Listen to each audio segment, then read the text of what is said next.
Okay. Darrell Forte, from Birmingham, born and raised. Always love to shout out Birmingham.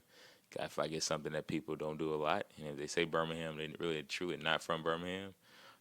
So grew up on the west side of Birmingham, probably about 13 or 14, moved to Bessemer. So love to shout out both of those. 'Cause I think that's just the cities that made me and the people and places that something I always think about when I talk about like, how I grew up. So, man, I work for a local tech company. Basically, I work for a grocery store company. So there are people who may want groceries delivered to their front door, and that's what I do. The company recently got acquired from Target. I got acquired by Target, so although we're separate from Target employee, but I work for the Economic Development and Social Impact department. So what that basically means is we are the social impact arm of the company. The company gives us money to directly impact the local community, but the broader community across the country. We try to find organizations to help fund and support, and where that might be. So, pretty fun work so far. So yeah. Outside of that, man, I do personal training. I train people to help them with their fitness goals. I'm a big goals guy. I get fulfillment and excitement out of seeing other people win in life. So that's one of the things I do. Do private security. I work for a private security company. So I look mean at a door every Friday and Saturday night and try to stop fights, break up fights, or try to prevent them from happening in general.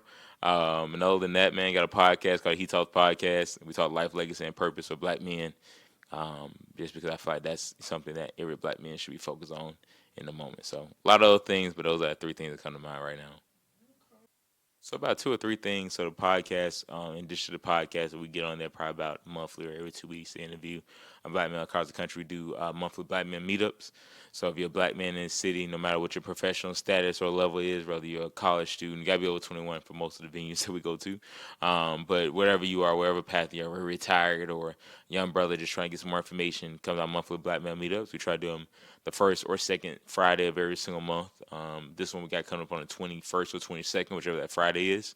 In addition to that, we also do a Birmingham Black Male Summit. So, as far as I know of, we're the first summit of its kind in this region, particularly in the Birmingham area, where we provide resources, guided discussion, and conversation for black men. So, we have it the first Saturday of Black History Month.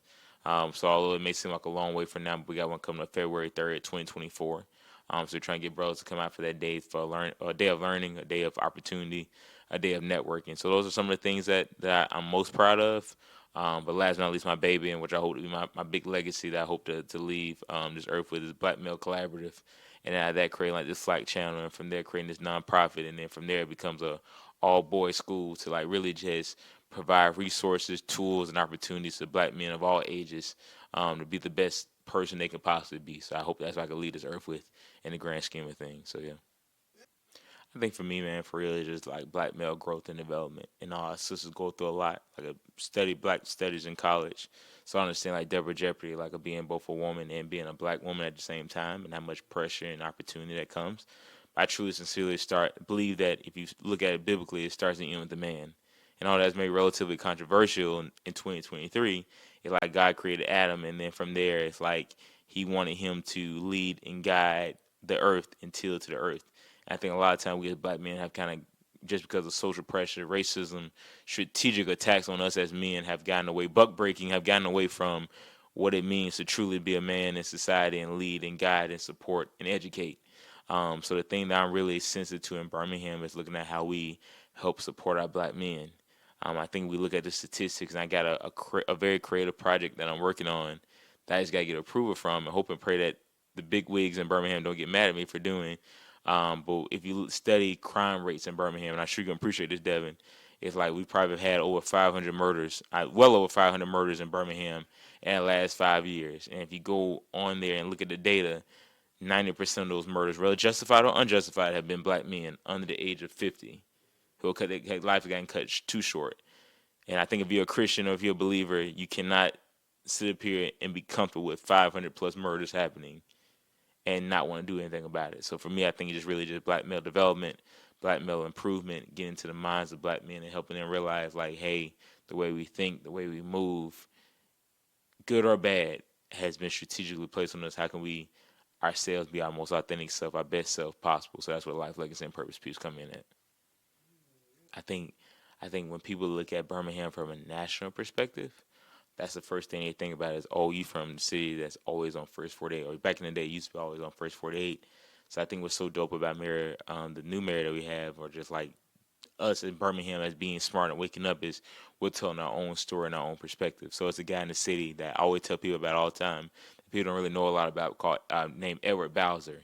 He serves as, I want to say, chief storyteller for the city of Birmingham, and he does the thing of like pushing the city forward and like the narrative that we tell and the narrative that we portray. I don't know if he's still in that position now, but that's one of the things that he did. And I think a lot of times when we're on First 48, it shows like the negative perspective of Birmingham, but I know where I've come from. I know how I grew up, and I know how much love and passion and great people is in the city that will literally get a shirt off their back to help somebody.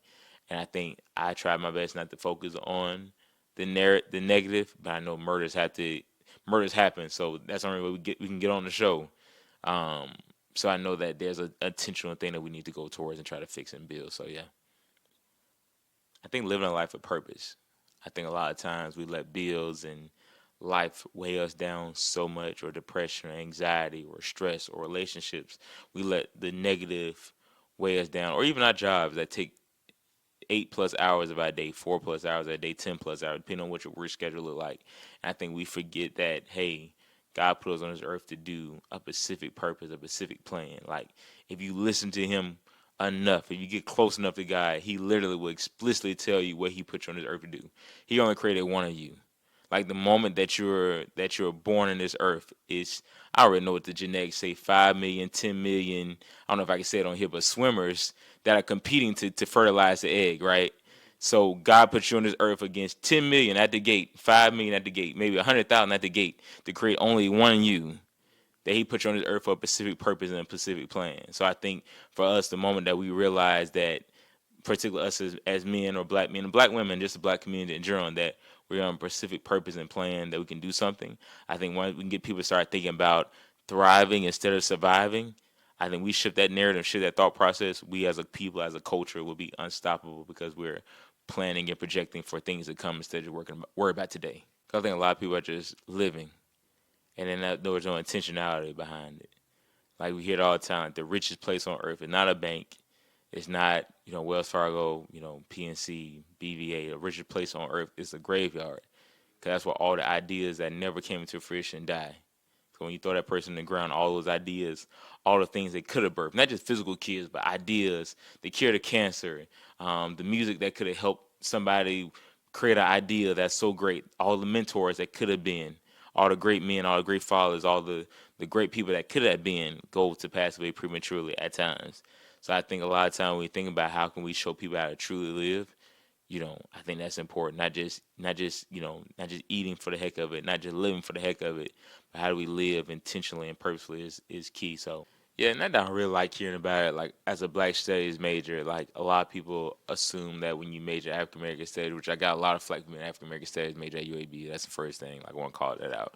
But I think a lot of people like think that you're like a Black history major and you study all things in the past. But like a Black Studies major, you study why Black people move the way they do, why Black people spend the way they do, why Black people have mistrust, why gun violence exists, and like what's the historically root cause of it, but what are like the future attributes that contribute to it presently and future wise. And I feel like in Birmingham, it's rather controversial to say, and I'm gonna get a lot of enemies for saying it, but I think we focus too much in this city on the past.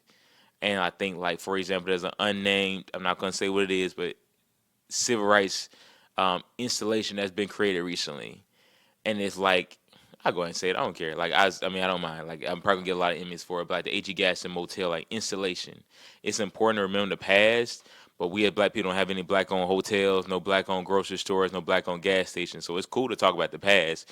But who's the A.J. Gaston that we have presently that's creating these things that are bringing us Black wealth, that's bringing us Black economic power and stuff?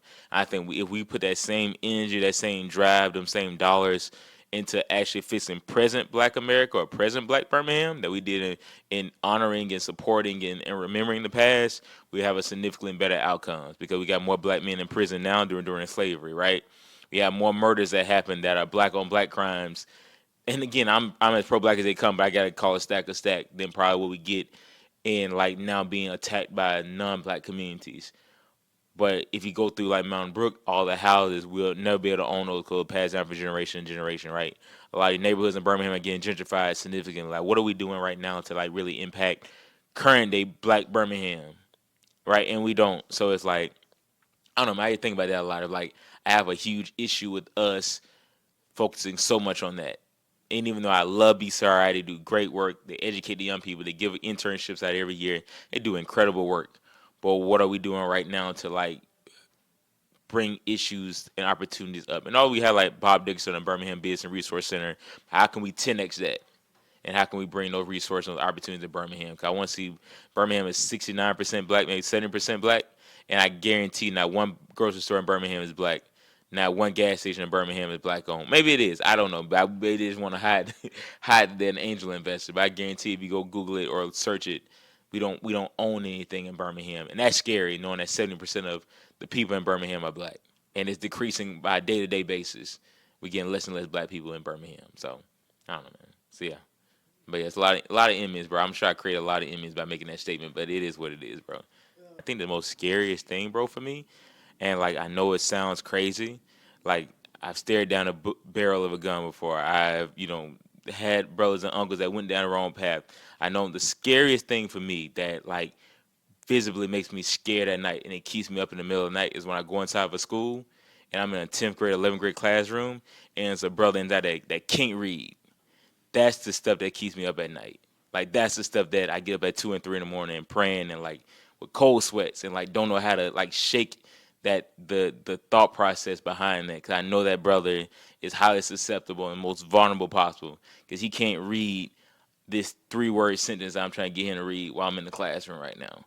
And it's like I understand we focusing on all these other things and all the things that are important, but if we're not doing a disservice to our young people and we got young people who don't understand how to get out or have a disdain for their community because nobody's never reached in and supported them. When we don't have programs that we can help our young people during the weekends, when we don't have black men that can even just get up on a on a Monday morning and walk our kids to school, that's what scares me the most. Because it's like, man, we significantly failed our communities as men. That's my whole platform is that like let whoever handle like love my black women, but let whoever handle that love my black kid, let whoever handle that my thing always has been young black boys and young black men.